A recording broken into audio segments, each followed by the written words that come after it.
You ready?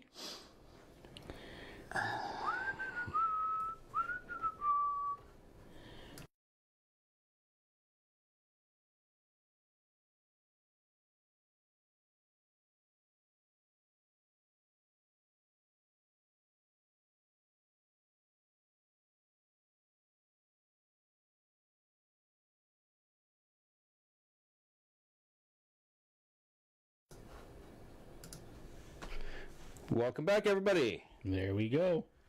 Hope everybody's having a great weekend. Hope everybody's having a great Mother's Day. Hope everybody is doing well.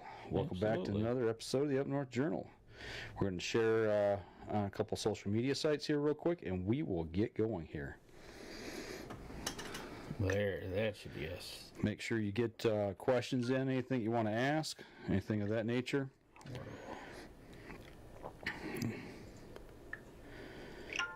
And I'm going to have to turn on my audio as long as my phone will last tonight because I don't have it plugged in and it is almost dead. Got a problem with audio? Nope, sounds okay. It sounded overmodulated there for a second. Yeah, maybe because I was eating the mic. Oh, that could be.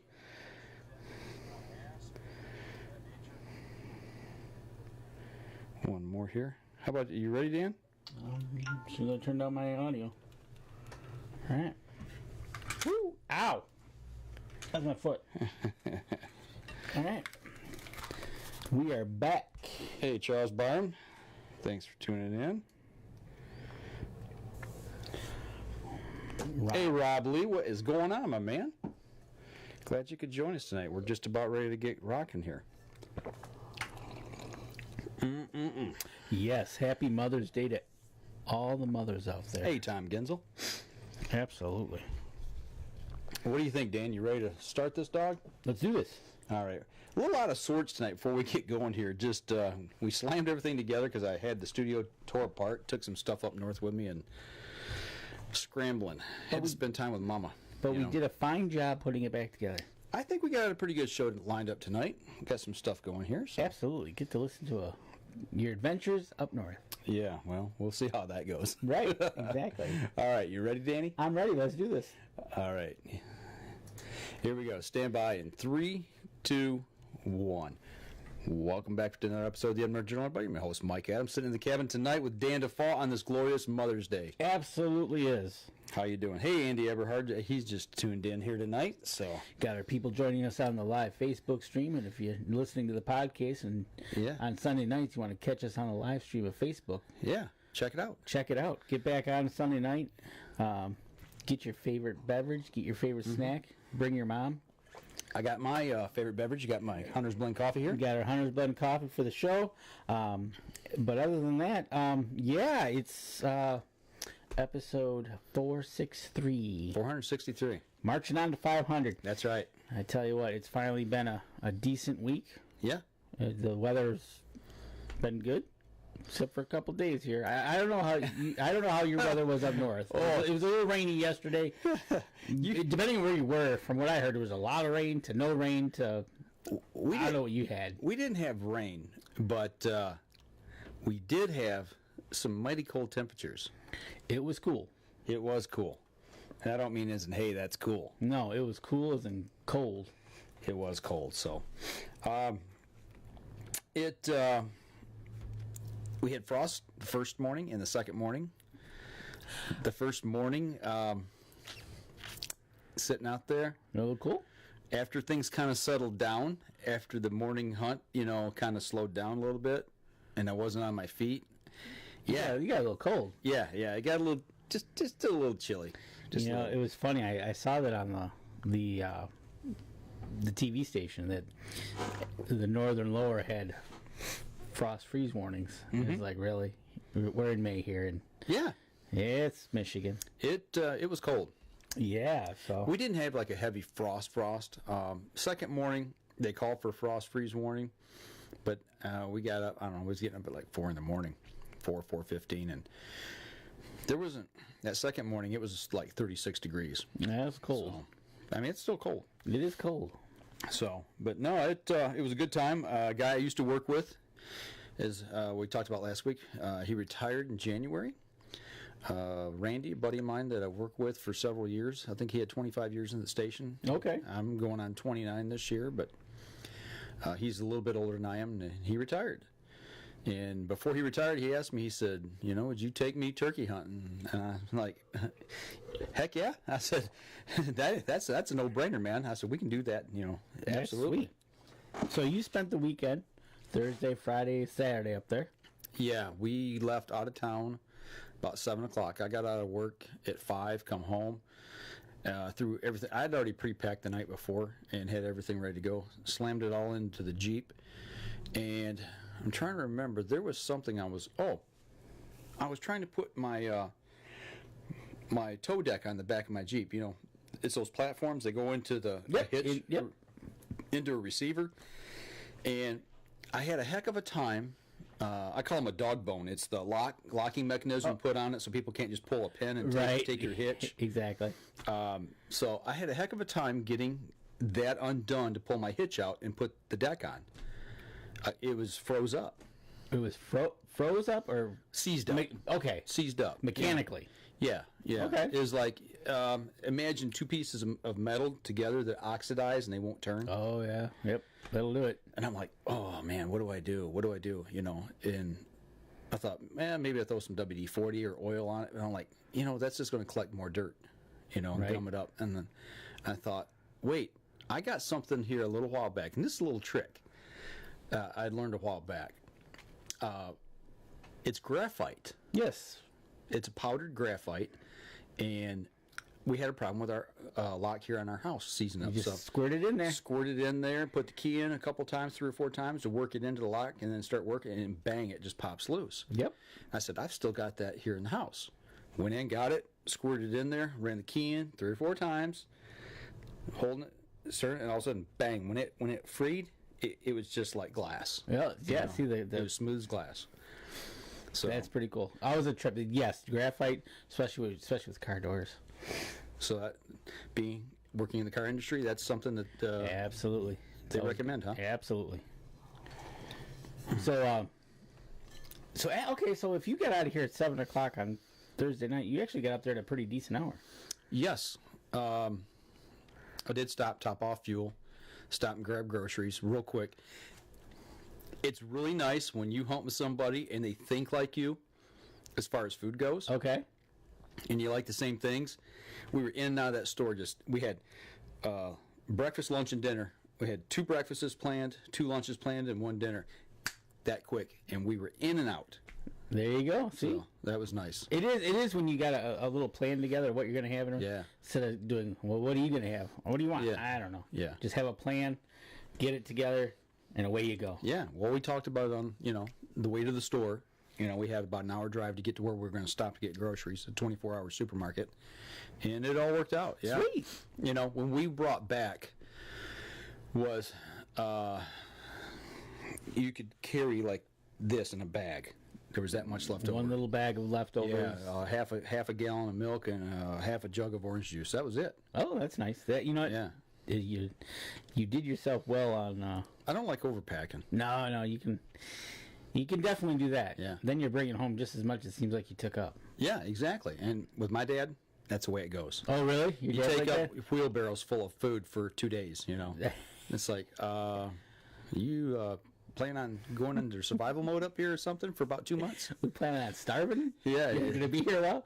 It's something that when my dad comes up, we never starve at camp. Right, exactly. Yeah, no, I agree that you can definitely overpack yourself and definitely get to the point where it's like, really, we're going to eat all this? Yeah. And then it's like, at that point, you wish it was less because it's less choices. Right, yeah. Okay, I'm going to have this. That's it. Okay. Yeah. You said you had 1 dinner. Yeah. Not 5 dinners. Yeah. And say, which one do you want? I had the meat because, I had the dough from last year. We took from camp, so I grabbed a pack of steaks and took that up. And they cut them up into 5 strips, like so. Yep. And when we cooked them up, I'll get into that part here a little bit later, but it was really good. Yeah, awesome. So is that the one you had done? Yeah, up the road. Yep, down the road a little ways. But yeah, so we got our groceries, got up to camp. I took the back way in, the scenic route. not thinking, nighttime, deer Dark. feeding. Yeah. Oh my gosh. Were you dodging deer? It's across that stretch, it's 25 miles. And we saw at least 100 deer. At least. Holy moly. You know, normally I can hoof it through there pretty good during the daytime. During the day, but not at night. At night, I was keeping it a little under the speed limit, but then we had to, it was like driving 40 miles an hour. Oh, jeez. You know, every time you come over a hill, there's a deer, there's a deer. Deer standing in the road, stop, honk the horn, come on, let's go, get moving, girls. And they're looking at you like, this is my road. Yeah, this is my road. I'm eating. Leave me alone, Yeah. right? So we got to camp, unloaded real quick, you know, and rolled everything into the lodge and said, see you in the morning at 4:30. All right. So got ready for the first hunt. Sweet. And Friday morning was your first hunt, and the weather, I think, was cooperating at this point. Just cold, right? You know, it really was. Here, let me see. I'm going to pull something up here real quick for people on the live stream. You know, we eat breakfast. At 4:30, I got up. I went into the bathroom. There's a window that looks due east. Yep. You know, I had to water the tree. Yep. As I'm standing at the urinal, I'm looking out the window at 4:30 in the morning, and there's daylight breaking. Yes, At it is. 4:30 in the morning. Yeah. Yeah, I know this. I know this. I see it on my way to work every day. I was just like, why so early? You know? Because you're not used to that.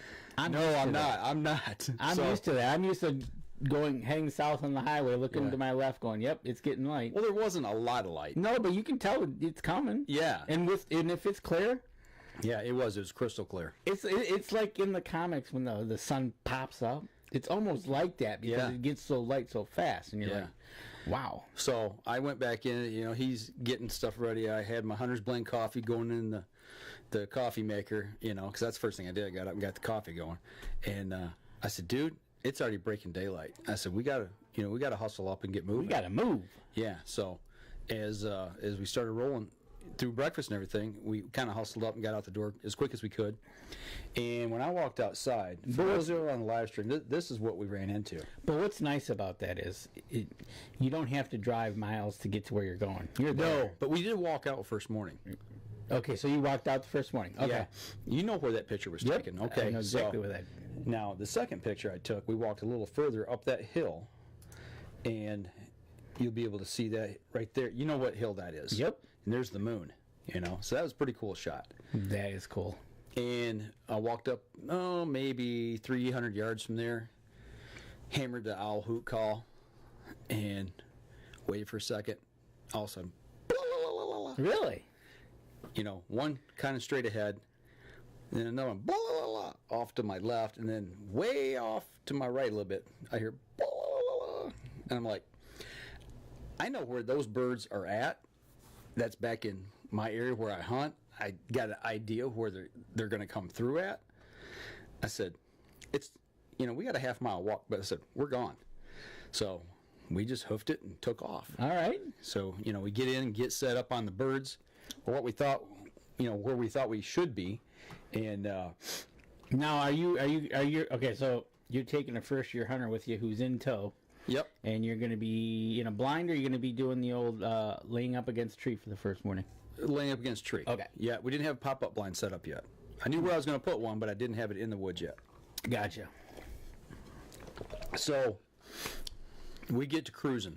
Okay, you know how my area is laid out. Yep. As we turn that corner there where that pipe comes out of the ground, we turn that corner to hit the low road and start making the way to the end of my field. Right. And that's where I was going to set up. Okay, all right. I said, because when they get to that point, they're either going to come down the road or they're going to go into my field. It's like we talked before, it's a Y. I said, that's where they're coming. So we get to about where my ground blind is. Okay. You know I got that little trim path that leads to it there. Yep. And you're walking the low road. We get right there. There's a little rise in the road. Since the last windstorm, a tree has blowed down, and that road takes a little bend, and it fell on the edge of the road in the inside of that corner. Okay. So it blocked my view. Those birds are gobbling their fool heads off, and it sounds like they're 75, 100 yards away. They're already at the point of the field. Really? That meets the road, and I'm like, I said, game time change right mid play here. We're changing this up.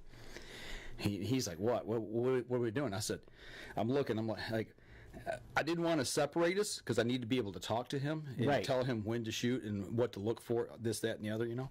So I'm looking, and like there's a clump of trees, 3 oak trees growing out of the ground together, and there's room for a person to get kind of in the middle of them and lean up against the side to get a shot, you know. And I was like, okay, get right here. I said, because they're going to come down this road, and they're going to come out from behind that fallen tree.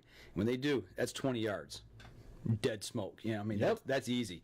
And I'm thinking, okay, if I put him here, and if I stand up, I can lean up against the outside of that tree, and I can shoot double up possibly. So they're gobbling. And at this point, I'm like, I don't need my calls. They're coming. Easy peasy.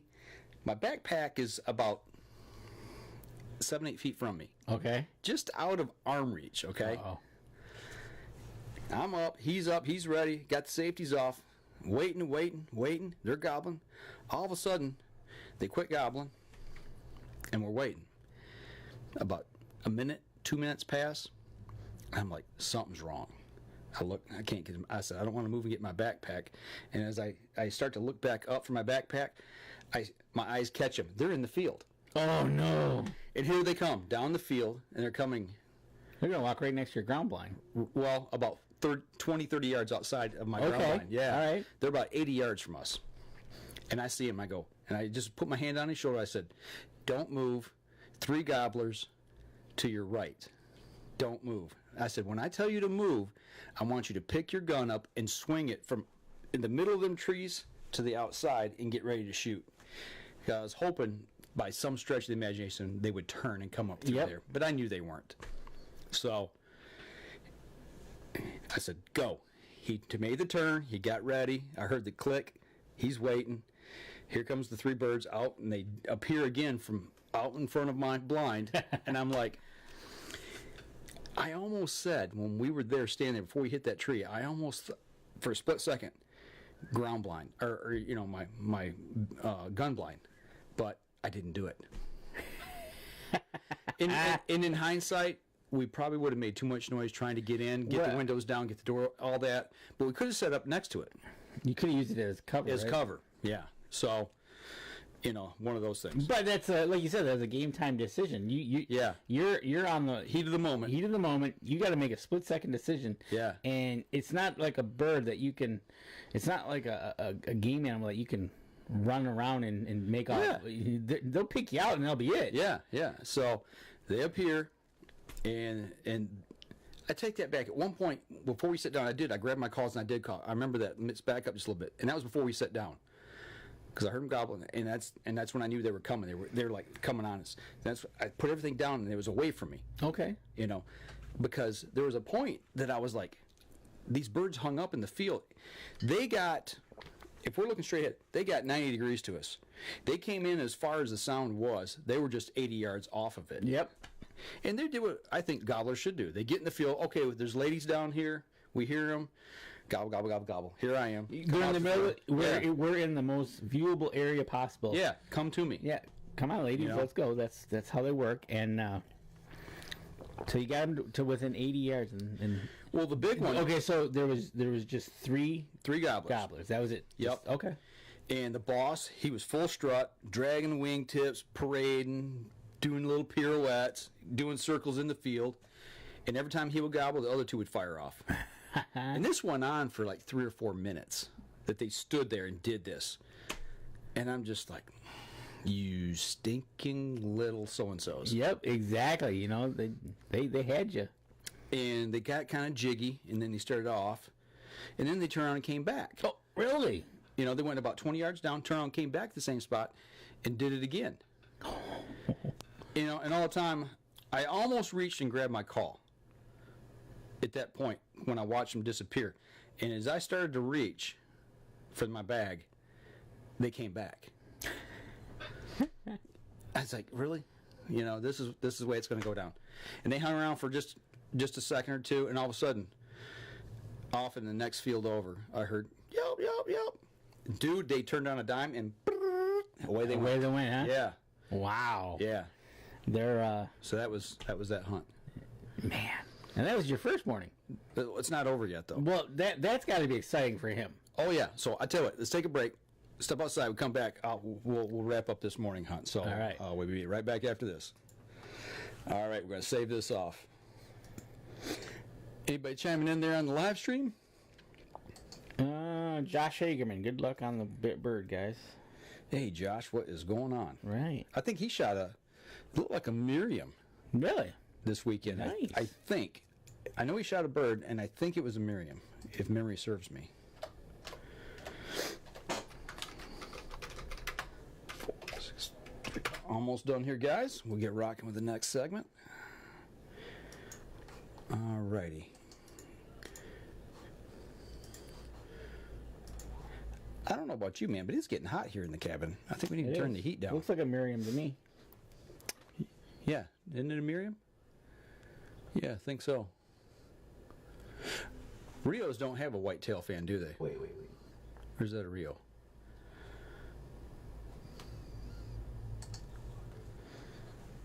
Either way, it's a nice bird. A white bearded hen. Oh, a white beard. Oh, wow. A smoky gray. That's why the tips of the feathers were white. Wow, that is cool. That is something else. That is a beautiful bird. It is. Josh, if you're still on, man, I hope you get that thing mounted because that is one cool bird. I definitely that'd be a full mount there. Okay, here we go. All right. Stand by in 3, 2, 1. Welcome back. Easy for you to say. Second segment of the show. So, after those toms left, I'm like, dude, that's hunting. That's the way this goes. He's pumped. He's pumped. He's like, dude, that was cool. He says I couldn't. You got 3 gobblers out there and they're doing their thing, and watching them all gobble together, And the sun was coming up behind them. Oh, jeez. And you've seen the photos of what it looked like, on the live stream there I showed everybody. So it was crystal blue skies, sun just not a cloud in the sky. Yeah, and by the time them birds come down, that was about 6 o'clock. So sun wasn't over the horizon yet, but it was light. It was full light. Okay. So it's just incredible. That's awesome. So after that, he's like, well, what do you want to do? What do you think we ought to do? And I said, they're going that way. I said, I got an idea of where they're going. I said, there's only one of 2 places they can really go direction-wise to hit fields. And I said, that's probably what they're going to do. They get a hold of the ladies or whatever. They're going to go looking after that. I said, let's swing, instead of going let's swing back around where we came in and circle up on the field and set up and see if we can call them around. Okay. Or just wait for them. So that's what we did. We went up and set up against another tree, overlooking a field, and the field kind of tapered around to our left and disappeared. But, it went way on down. And we sat there for a good hour and a half. And, every now and then I'd call. And all of a sudden, we kind of hear something down that way. Thought we heard a yelp, and I'd call a little bit. Nothing. And I said, well, let's just do a little sneak. Let's go down to the edge of that field and see if we can see down the length of it. Okay. And as we get down there, sure enough, we can see some birds just over the hill. Kind of drops. We can just see heads. Oh, okay. So, and then they just kind of disappeared. We could tell they were walking kind of away. I said, let's skirt the edge, keep low to the ground. Let's get down there and see if we can kind of get close to them and call. Because I didn't know if they were hens. I thought they were heads. Yeah, I thought they were hens. That's what it looked like. And we got down, and I kind of come up on my knees, and I get my field glasses up, and looking, and I see, it's a hen. Okay. So watching her, and he's standing behind me. So he's got a little bit better vantage. Oh, okay, all right. He said, there's 3 more gobblers. And he goes, one of them's fanned out. And I said, where? I can't see him. He tells you, like, straight ahead. I couldn't see him. Okay. So we're waiting. It's with a hen. The hen's walking away. I get out the old limb walker. Yelp. Nothing. Yeah. Nothing. And nothing.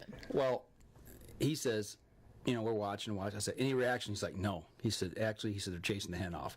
And the hen disappeared. She squirted down and took off out through a logging cut. Okay. So, and they followed her out. Oh, yeah. And by that time, it was like 9 o'clock, and I was like, to get in front of them birds, we're going to have to run half mile this way, another half mile to get back just to where they come out.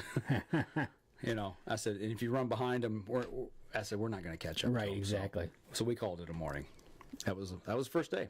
That was the first morning hunt. Exciting for him, I bet. I bet you it's always good to get a newbie out there and hear it. Oh, absolutely. I mean, just hearing gobblers, that's half the battle. Of being just to let somebody know that there's actually birds in the area.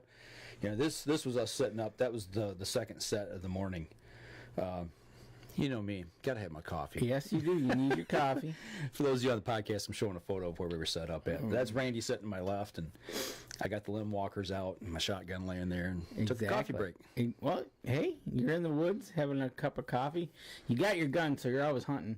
Yeah. Right? Yeah. So, well, this was during that lull between the time we got there and the time we actually got up and went after him. So, but no, it was a great morning. He had a blast.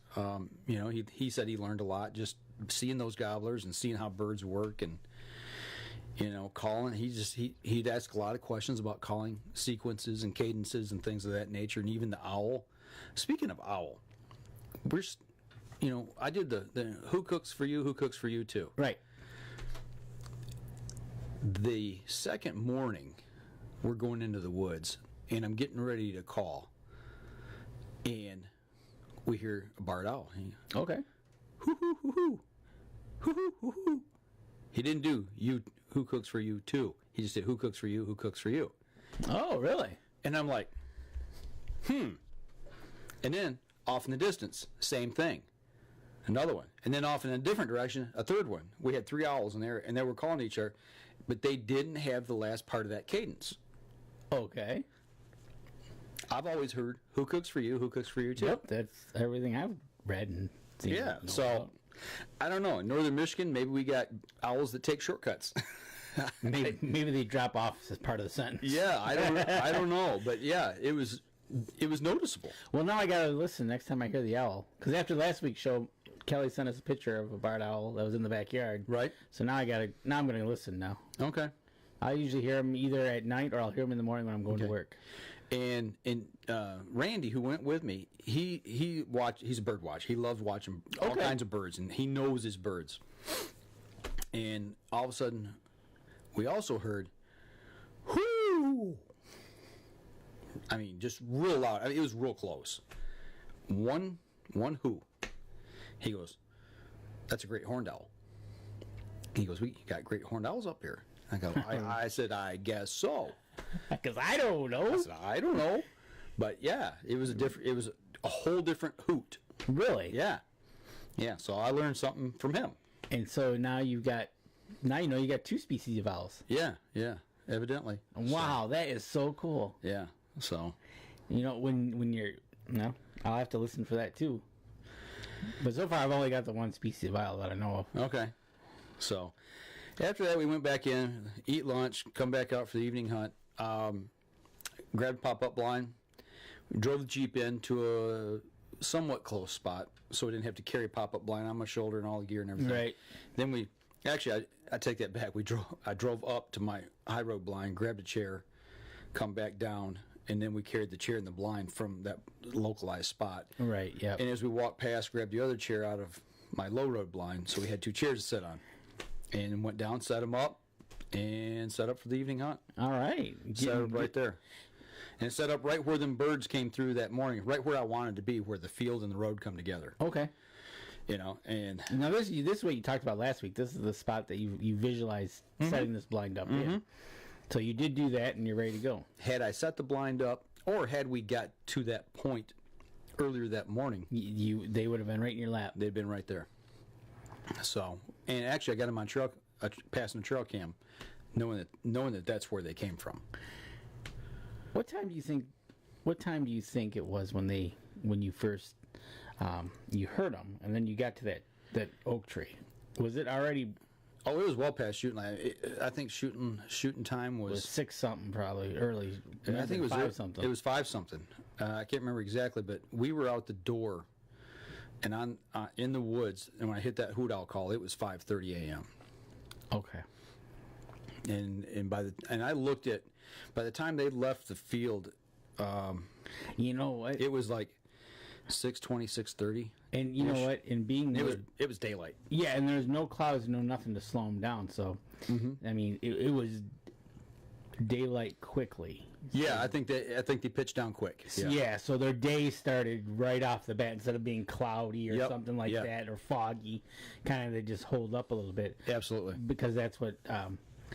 Because when I had that hen come down out of the roost, that's what it was. It was like a foggy morning. The fog rolled in off the fields, so it was kind of really misty. Because she didn't pitch down till later, right? So I was just wondering. So yours, crack of daylight. Yeah. You know, they said, okay, we're on the move. Yeah, and it happened quick. Okay. So we got the blind set up, got set in there, and by the time we got in the blind, it was 3:30. You know, and I knew the birds come through that area at about 4:30. Okay. Between 4:30 and 6. Been seeing them on trail camera passing through there on a pretty regular basis. So we're sitting there, 3:30. Well, 4:30. Ding, ding, ding, ding. Here they come. Really? They're coming back going the way they came from in the morning. All right. From where we were sitting, we're looking straight out at the field. I can see the road going to the north, and he's looking, and he can see the road going to the south. And he can see to where the tree is laying down at the bend in the road. Okay. And he goes, hey, two birds, two turkeys just came around that corner. And I look, and I'm like, let me dang, yep. Binoculars up, yep, those are two gobblers. Get ready. So, you know, you get the gun ready. We're just waiting for him to come down, get a little closer before he takes safety off, just sitting there waiting. And they come about, they're 100 yards away. Right.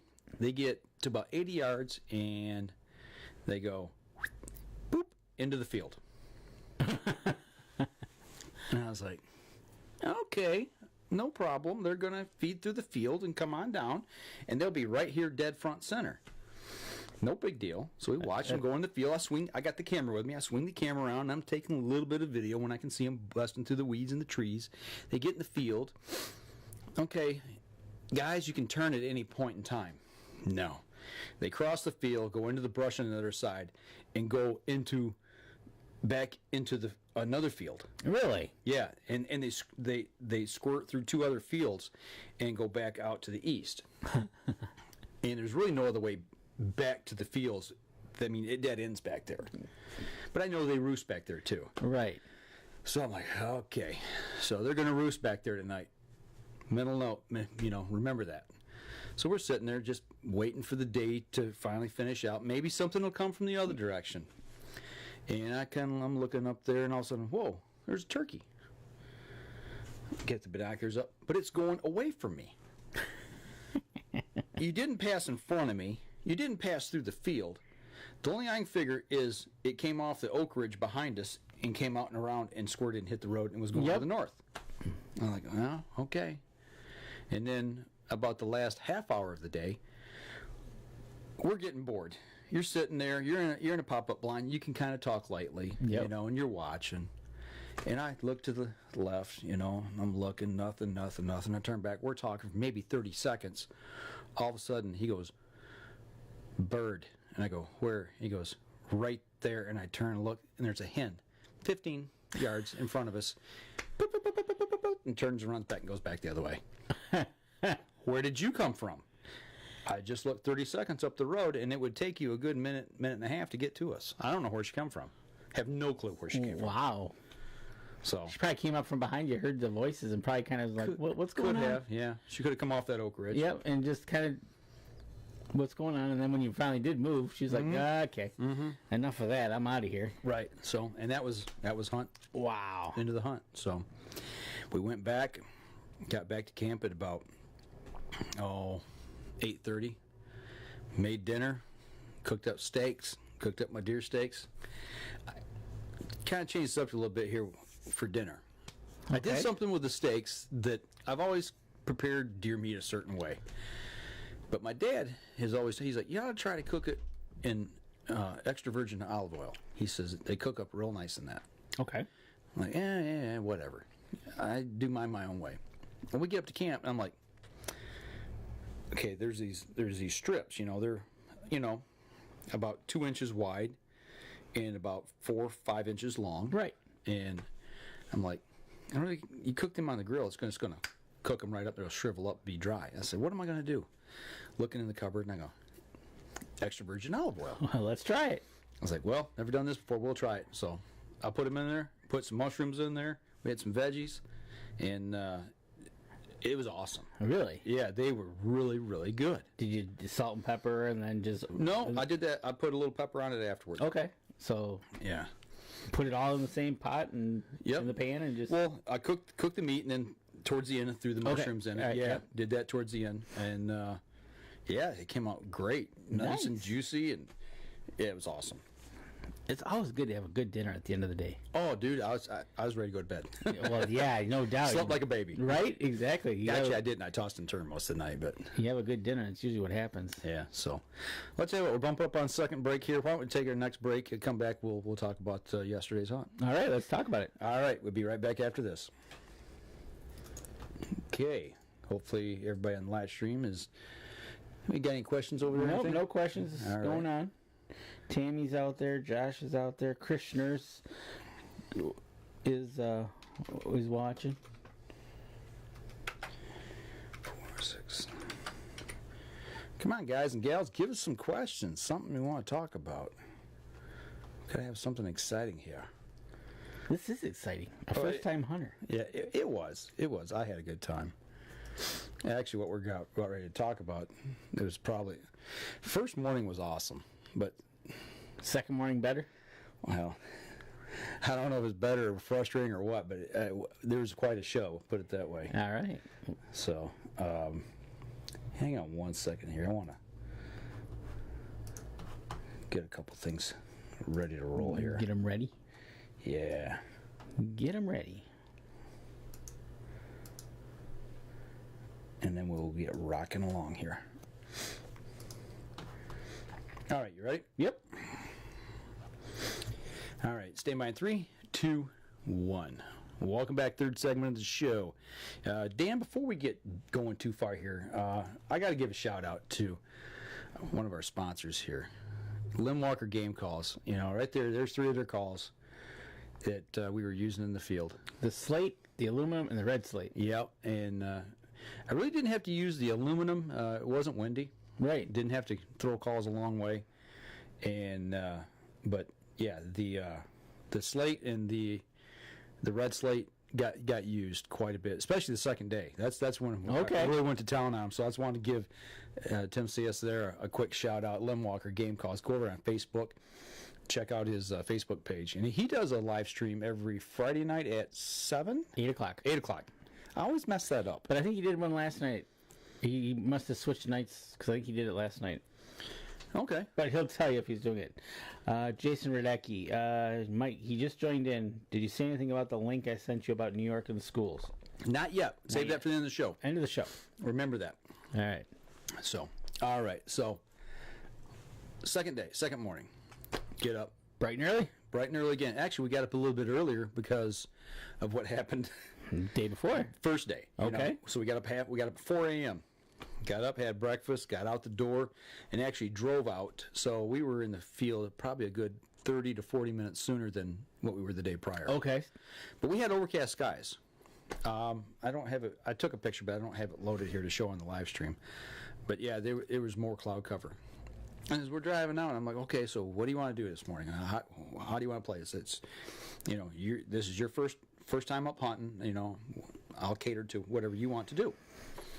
He said, well, I listened to some of the calls you were making, and I saw what we did. He says, what do you think about me going back and setting up in the pop-up blind by myself and trying my luck? And I said, well, I think that'd be a good idea. That way, you can kind of get some hands-on experience of a hunt by yourself and, kind of feel your way through it. Right. So I walked him down to the corner, or the crossroads of the 2 tracks there, and I said, okay, 150, 200 yards that way is the pop-up blind. I said, if you miss it, you're blind. Right, exactly. Because it's sitting literally, 10 yards off of It'll be the big blob. And I said, I'm going down through this field where them birds went last night, and I'm going to go sit down here. And I said, I'll let you know when I get down there. I'll text you. And I said, but before I get set down, I'm going to throw a hoot owl call. And I did. Nothing. Okay. Nothing at all. So I get down to that field where I want to set up, and I'm looking around, and I'm like, I know this field, and I really didn't think it through. It's like, there's really not any trees to set by here. Nowhere to sit. That's going to break up my silhouette, And I finally found one on the left side of the field, and I set up on it, and I'm kind of sitting there, sizing it up, leaning against it, and I'm looking. I'm like, if them birds come out of that far field to this one, I said, they're going to be 10 yards in front of me before I see them. I said, this ain't going to work. I don't want to be surprised. So I got up, got my gear together, and I'm kind of walking around a little bit, looking. All of a sudden, back from not really where we parked, but in almost to where we set up on that morning hunt, the second set of that morning hunt the day prior, over in that field, I hear gobble, gobble, gobble, gobble. Oh. I'm like, okay, I can call you over here, but I've got to make... I want about 150 yards set up on the edge of a field. He was on the next one over. And I thought, I'm just going to sit here. I'm not going to rush the hunt this morning. I'm just going to let it unfold. I'm going to call and just take my time. Got set down. Got the limb walker out. Made a couple calls real quietly. Nothing. Got a little louder. All of a sudden, he fires off again. Oh. Like, okay. All right. Let's see what's going on here. And I let it play for about 10, 15 minutes, and all of a sudden it sounded like he had moved a little bit, and he moved down to the end of this field, which was only about 250, 300 yards from where I was at.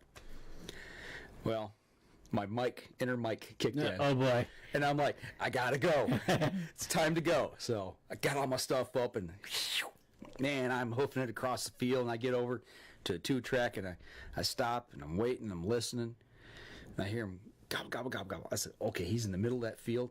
I know there's a rise there in the middle of that field. I can work my way up in, and he's on the other side of that rise. There's a little narrow, just wide enough to get my Jeep through track to get to that field. I said, okay, I'm going to go on that because it comes up on top of a hill, and I can get on top and maybe spot him. So I drop all my gear off almost the top of the hill. I had one of those hunter specialty seats. Yep. If you fold the back 2 legs up, it makes a ramp. Yes. And you can lay on it, and it gets your body up so you can shoot, and you can see with binoculars really nice, and you don't have the weight on your elbows. So that's what I did. I got to the top of that hill, and I'm glassing, I'm looking. And all of a sudden, I hear gobble, and I look down there, and he's at the other end of the field. And he is just letting some jakes have it. Oh, really? Yeah, they're just, they're chasing each other around, and he starts to chase them off the field. And I'm like, oh, I know where they're going. They're going to pass right in front of where we set up the last set yesterday morning. Oh, geez. And there's a spot, if I get down there quick enough, I can call them through. There's a little ravine. I can call them through that ravine. Got my stuff, come back out. Whoa, man, dude, I'm running up this 2-track. Hoofing it, and I get about 3/4 of the way there, and all of a sudden I hear gobble, gobble, gobble, gobble, and he's like 150 yards in front of me. I'm like, whoa! I hit the brakes, and I'm like, what do I do? And I'm looking around. I was like, I gotta set up, because about 30 yards in front of me, the road makes a hard right-hand turn, and I said, if I call it, he comes through the road, he's straight ahead, comes through that thick end of the road. I said, that's a dead shot. There's a tree on the ground. It's huge. I mean, literally. What's that, 2 foot, 3 foot across? 30 inches in diameter. Yeah, big 8 foot long piece of pine that they cut down that was too big for the mill. Oh, they never took it. Okay. So it's laying there, and I'm like, I got right at the end of it, set up, put my gun up, and I was like, it's a perfect tabletop shot. I'm like, cool, this is great, because I can let the gun here, I can call the whole 9 yards being hid, and shoot him. I call, yelp, yelp, yelp, yelp, but, yelp, yelp, yelp. Gobble, gobble, gobble, gobble, gobble. I'm like, game on. Put the call down, had my mouth call in, I'm waiting. About, 30 seconds, a minute goes by. Back at the other end of the field where I started from, I hear, yelp, yelp, yelp, yelp. Oh, no. I'm like, oh, no. And he fires off. There's a hen down there. And I know what happened the other day. I'm like, oh, no, you don't. I picked up the call, got old Limb Walker running. Yep. So I cut in. Yep. She starts, and I start just cutting on it hard, doing the same thing. And we're just fighting back and forth. In the hair in the back of my neck standing up. All of a sudden, the gobblers, I think there was 3 of them, they're firing off. And the woods is just exploding. And we go at it for like 3-4 minutes. It's just constant battle. And I'm like, man, I'm overcalling. I know I'm overcalling, but I can't let her call them off. Right. And I know they're only 100, 150 yards away. They wouldn't come through that ravine, is what I figured. Well, all of a sudden, as in the battle, I hear them. They had moved straight from me. They had moved off about probably 30 degrees to my left. They're cutting back through the end of that field. I'm like, oh, geez. Got all my stuff up. Vroom, I run all the way back down to where I started.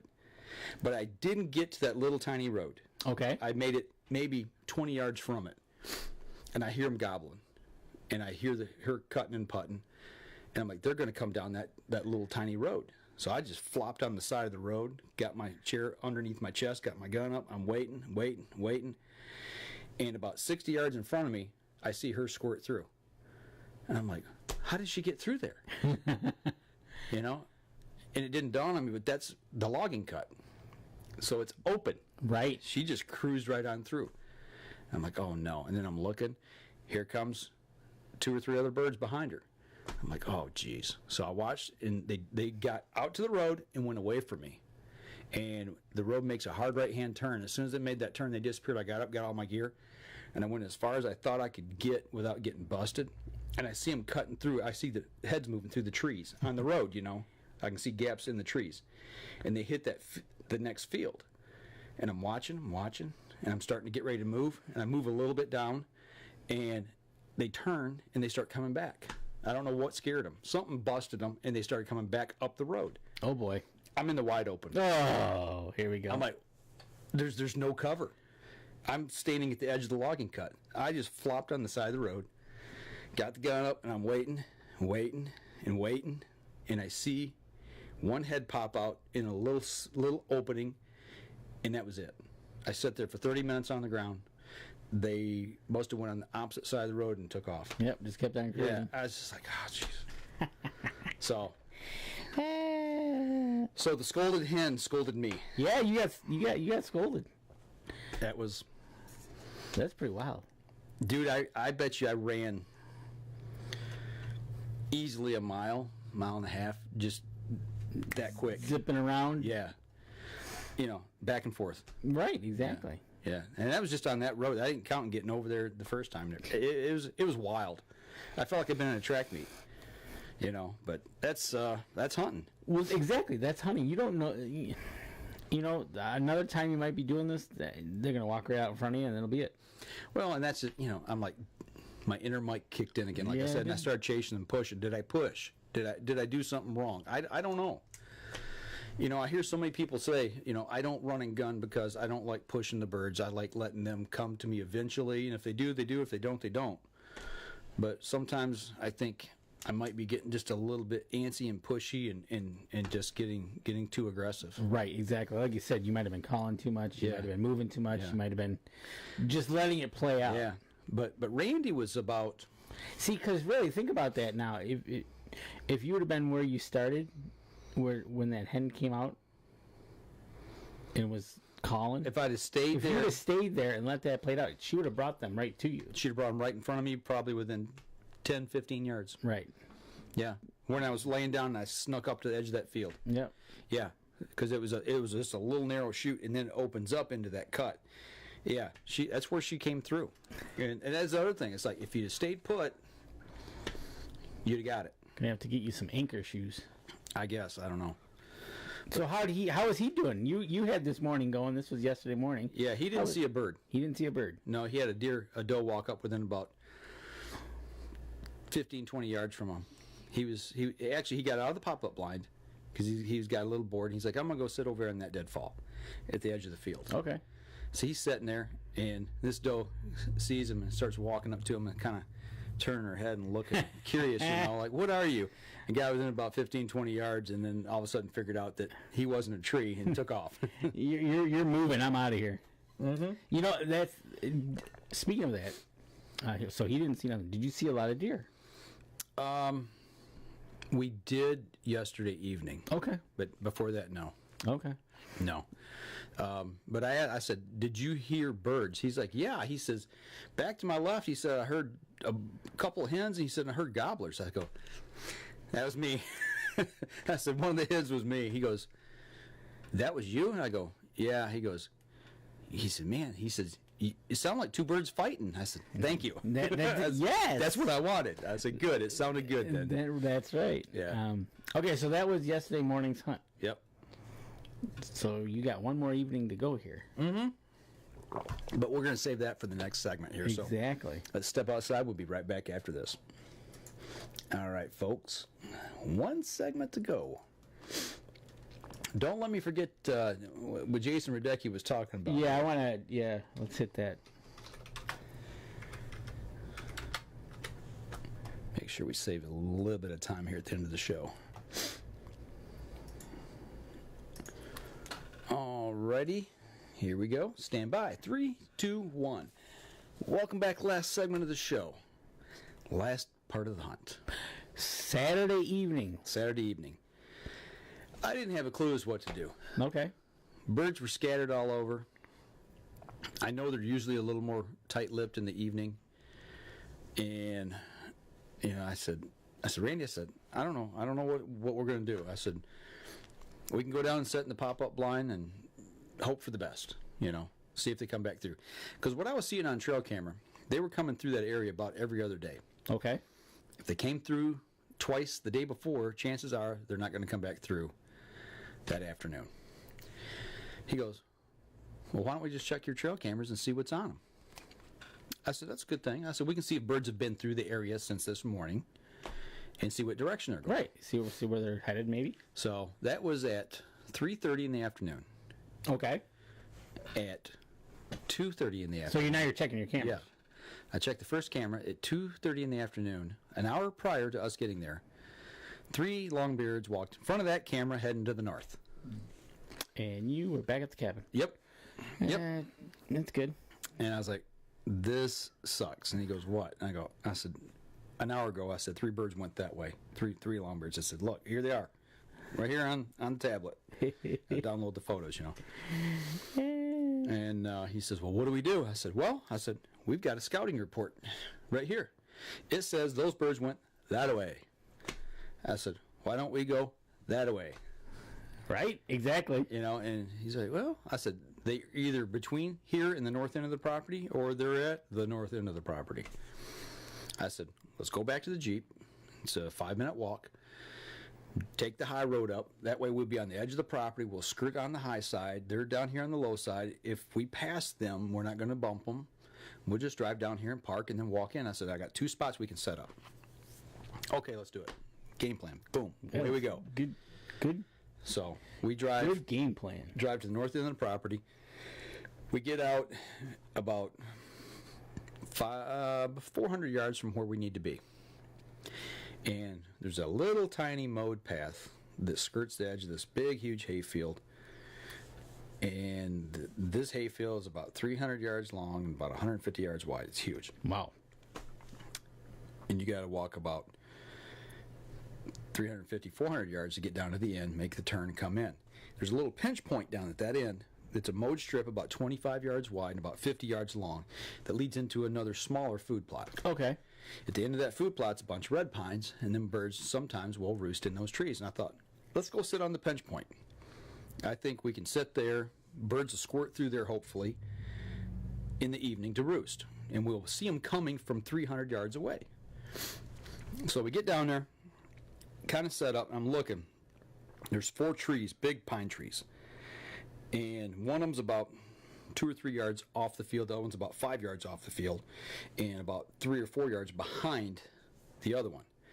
And I'm looking at the setup. I'm like, I can see the birds. If I sit here in this front one, I can look and glass this field and watch. But I said, man, if I put him back here and the one behind me, he can only shoot a short distance here and then watch the short field. And if he does, what's going to happen is if birds come out, they're going to be on him that quick. Oh, okay, yeah, they'll be right there in front of them. Your head's got to be constantly on a swivel. Look, glass, the whole 9 yards. Be watching. So I put him up front. So he's facing down the field. I am behind him and kind of staggered on a diagonal. Okay.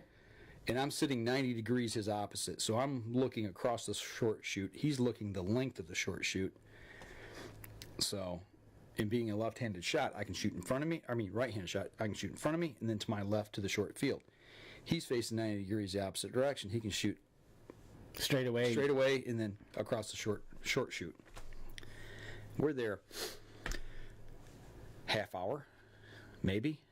I'm still going through photos. I got my tablet out in my lap. I got my gun up, got my calls, and I'm sliding the picture, looking, and I'm looking up. I'm looking to my left, looking straight ahead, looking back, swipe another picture. So I'm, making the rounds, constantly watching.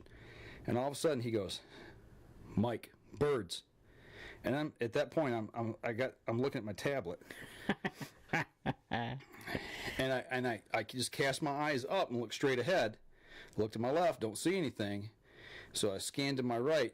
There's 2 gobblers standing in the grass, in the short shoot, 25 yards in front of him. And then I kind of turn my head slow and look at him. His gun is in his lap and his hands are down. Oh, jeez. And we're too far away for him to hear me. Yes. He's just has a little bit of hearing loss. And I'm like, don't move. I said, or pick your gun up and just shoot. Right? At that point, what happened is he was looking straight ahead and he wasn't looking to his left at all. And you could see into the woods a good 50 yards past the field. Oh, boy. They come in and he missed him. Yeah, he missed him. He didn't see him coming in. Had you seen him coming in, the way the set was, he could have got the gun in his hands because it kind of rolled off. Okay, so if they would have been walking, if you'd have seen them, and get their head behind a tree or head down, then you get up. Right, exactly. You can get ready for them, right? Yeah. And I seen him, and I was like, and I finally just said, just shoot. And it took about 5, maybe 10 seconds. They're like, something ain't right here. They're out of there. Let's go back. Oh, and, man. And they turned and went back in the woods. I'm glassing them, and I see them, and they just disappear. And that was it. I'm like, I said, what happened? He said, I was just looking the other way, got caught. So that's got caught with the gun in your lap. I couldn't have shot. I mean, if I'd have been a left-handed shooter to make that swing, I could have shot.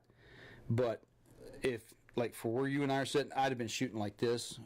Not over your shoulder, but way too close. It would have been loud. It'd have been a muzzle blast. Right, exactly. Yeah, You don't want to do that. That's not safe either. So, yeah, it was his shot to take. I mean, we'd already designated, okay, that tree right there, anything to the left is mine, anything to the right is yours.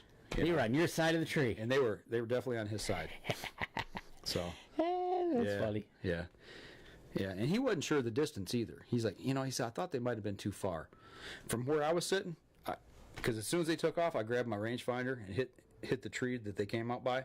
It's 28 yards. He was a good 3 or 4 yards closer. Ooh. So I was like, yeah, I said, that's duck soup. But I said, don't worry, it's happened to me before too. That's hunting. Yeah. That's learning, right? Yeah.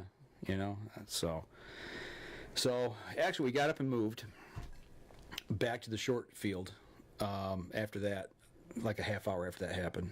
Because, we're getting towards the later part. Oh, yeah, it's getting late. I was like, if they're going to roost, they're going to roost down here in this field. So we moved down there. It got to be 7:30. Last shooting light, I think, was 8:13, 14 or something like that.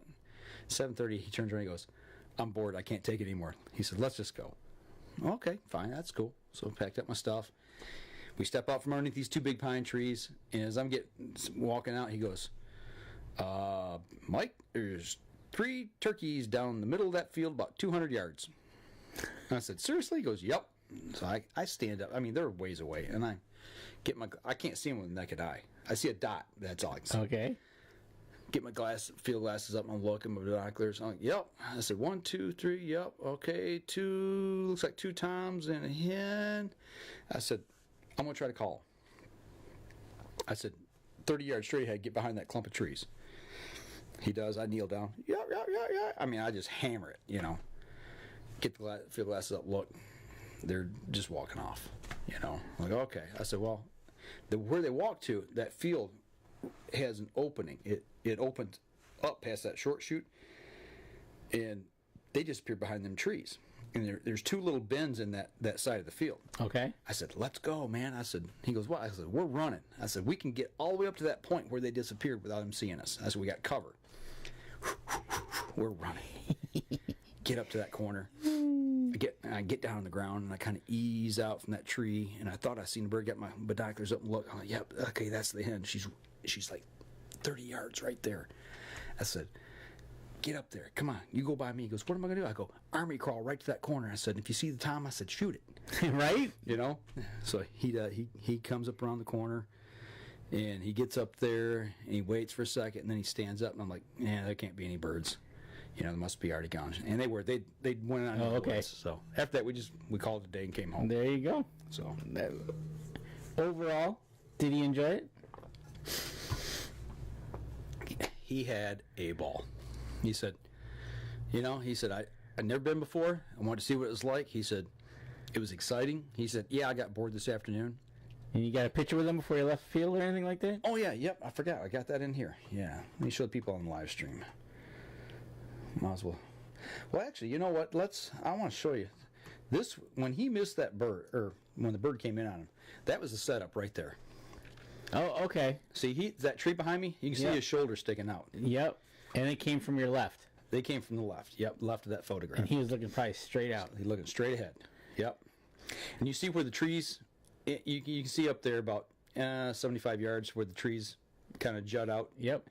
That right there, it does that twice. Makes 2 right-hand bends in that field. And the first one, like I said, 75 yards. The other one's probably another 125, 130 yards. Jeez.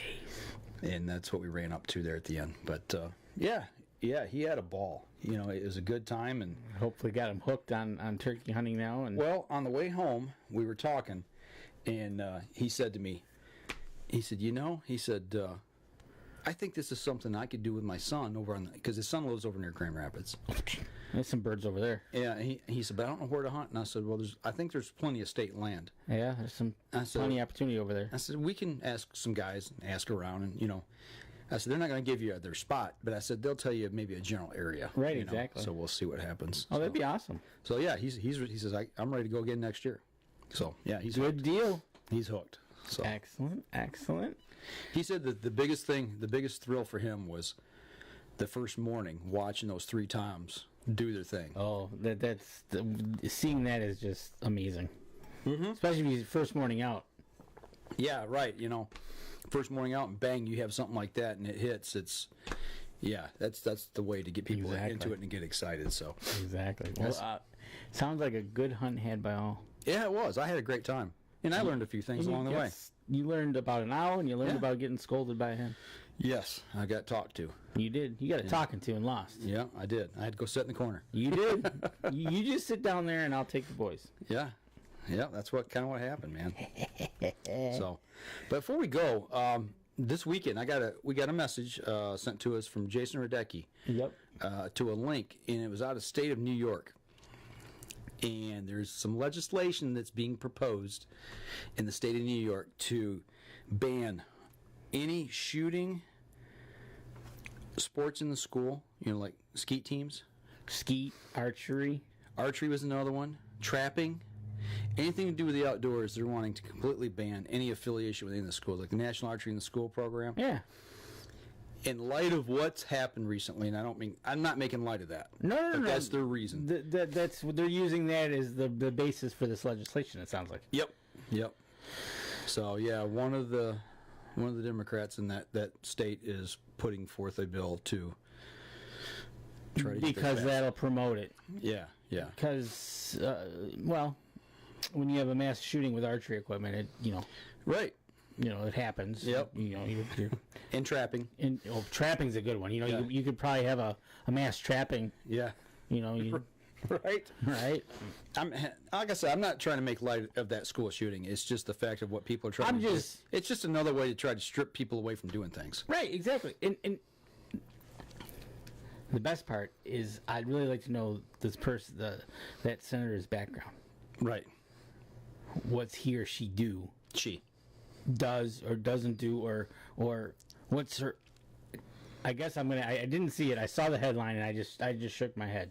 I was like, really? Oh, did you look it up? Yeah, I looked it up and I'm like, right. Okay. Uh-huh.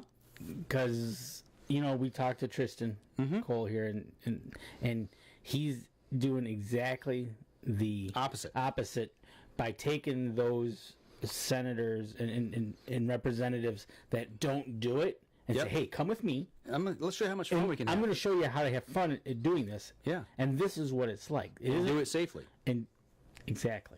So here you got, I'm not surprised it's New York, but... Well, as Jason and I, we kind of talked back and forth a couple times on this. I told him, I said, I knew, deep down, I knew it was only a matter of time before somebody tried to pass this action or this legislation somewhere in the United States to take away things from students that gets them into the outdoors. Well, because they know better. They know best. Right. Right? Yeah, evidently. They know best. If that happened in New York, yes, it'd be interesting to get somebody's opinion on that who lives in New York. Yeah, we'd probably get a hold of a couple people. I would think so. Maybe we'll send them that link and see what happens. Yeah, see what they're... So, but it amazes me when things happen like that, because I know that in the school archery program I know Heartland's got a really good team. Yep. Guy I used to work with, sons in it, and they were just down in Kentucky. Yep. At the national shooting tournament, and they have a blast. Well, and I also have heard from several people who have children who have maybe some attention disorders. Yep. And they use archery as a discipline to focus and get them channeled, in concentration, and it's really helped the kids. Absolutely. It's just not.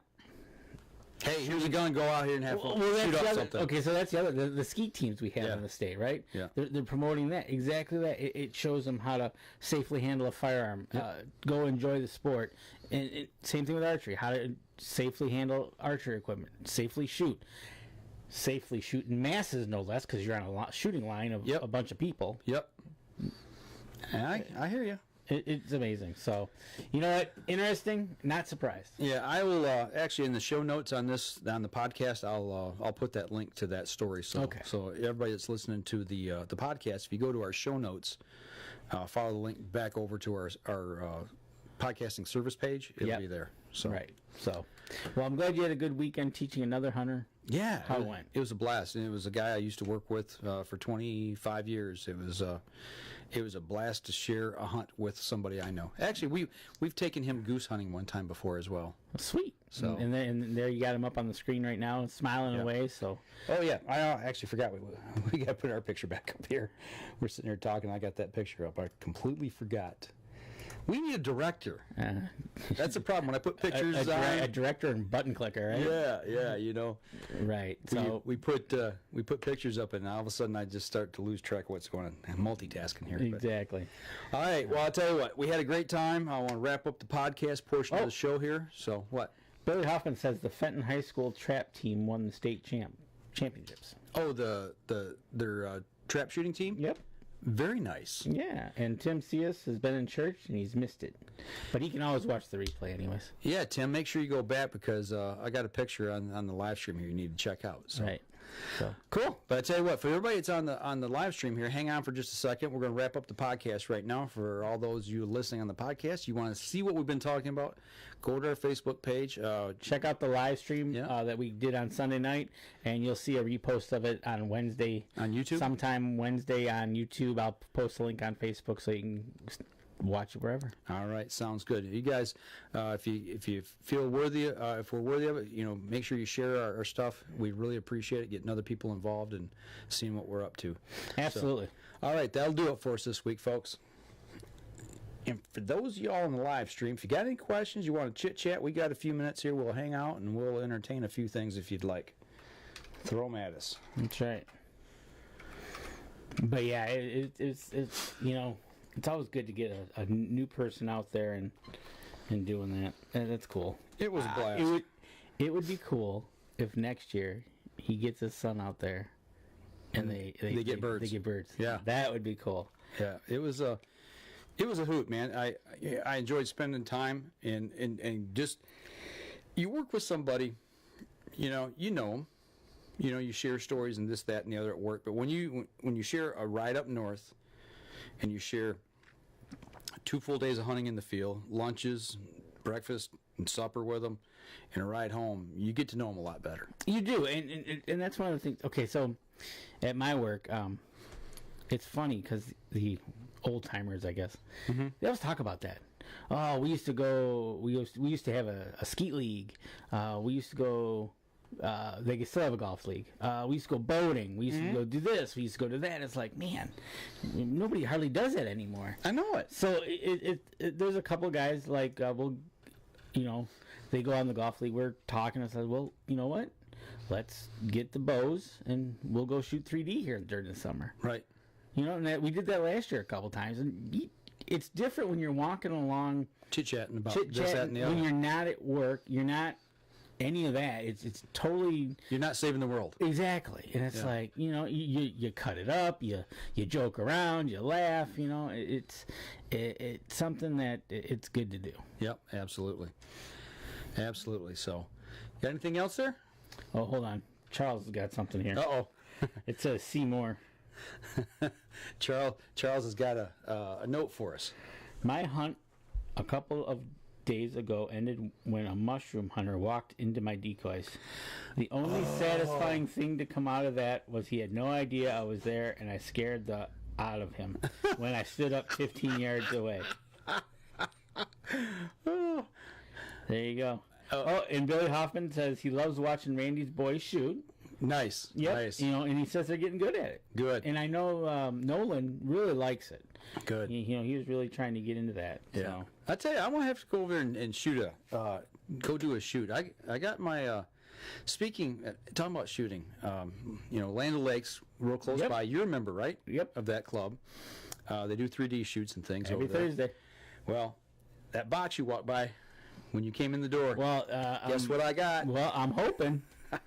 About time. Well, I got a few parts for the target bow. Yep. So hopefully this week. Actually, we've got a podcast that I did with Dan Yasa, PSC rep for Michigan and part of Ohio, or all of Ohio. I can't remember which. And Chris Schnur, who's the lead bow mechanic, I guess is what you call him. He knows how to handle bows. Yeah, in wrench on bows down at Cabela's.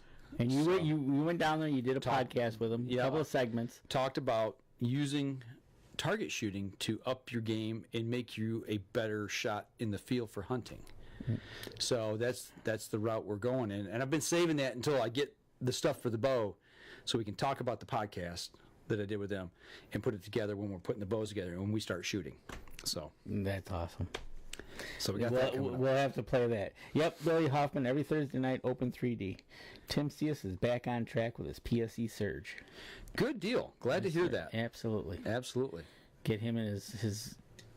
I think he's got a tweaking shoulder that we needed to help out, so we did. Okay, good deal. I know that there was something he needed to get taken care of on his bow. He got that done good. Yep. So get to shooting some arrows and punching paper, and then punching foam, and then maybe hopefully punching some hides.